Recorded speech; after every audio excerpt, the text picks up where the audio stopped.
秋冬季除了我们之前做的蒸菜，还有焖菜呀、炖菜，一锅出特别方便，而且你端上桌还是热乎乎的。现在是5点10多分吧，我来做晚饭了。早上那个南瓜小米粥还没有喝够啊，米太少了。晚上他们说还要喝一点，我就这边烧了一锅开水，洗好的小米倒进去就可以了。你看这个水滚，它就不会粘锅。你接下来就是把火调成小火，盖的时候你放一根筷子不会扑锅了。我应该是煮了有20分钟，然后这边来准备这个焖菜的菜系。这里面的5颜6色你根据家里面的食材而定，放一点油、胡椒粉，一点点盐，就是毛盐啊，不要太多了，给它拌一拌。里面有洋葱、西红柿、玉米、红薯、土豆、胡萝卜，还有一些河南豆啊、香菇，这些就水分大的蔬菜你都可以丢进去。铺一点葱姜来准备荤菜，我是鸡翅啊、瘦肉、虾，一点丸子，同样是盐、胡椒粉，然后我还搅了一点蒜末、一点生抽。做焖菜特别适合消耗你家里面的瓶瓶罐罐。这一罐就是什么黄豆酱，然后这一罐是柱侯酱，还有什么海鲜酱啊、什么排骨酱啊、蒜蓉辣椒酱啊，你家里有啥你就怼进去。我挤了一点点番茄酱、老抽、油、淀粉，就这些。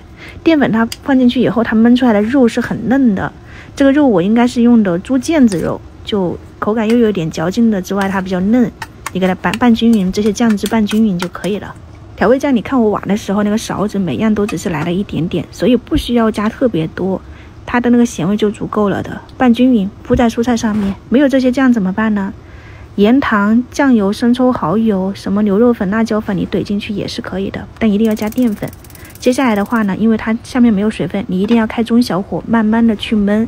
这个锅热以后就会逼出那个蔬菜的水分。这个时间我也没有看啊，因为我来搅拌这个小米粥了。小米粥熬了有20分钟，刚刚好了。出锅你放一点冰糖，不用记时间，又不是不能打开盖子，你就揭开看一看，它那个水分出来了没有？你看一下它那个底部，掀开一个小角落哈，那个蔬菜有水分，它下面有水了，就代表它这个锅不会糊锅了。你就盖上盖子，把火力稍微的调大一点点，因为它那个蔬菜铺的也蛮厚的嘛，它一定要有足够的火力才能焖熟。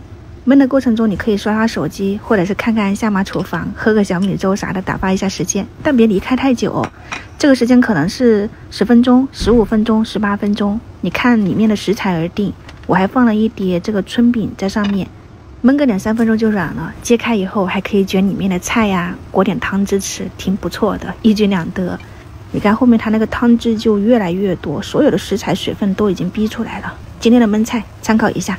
家常菜吃的就是一个热乎舒心，能够简单的解决那更好了，对不对？喜欢就试试，不喜欢咱就看看，反正我觉得还是可以的。明天早上再见，拜拜。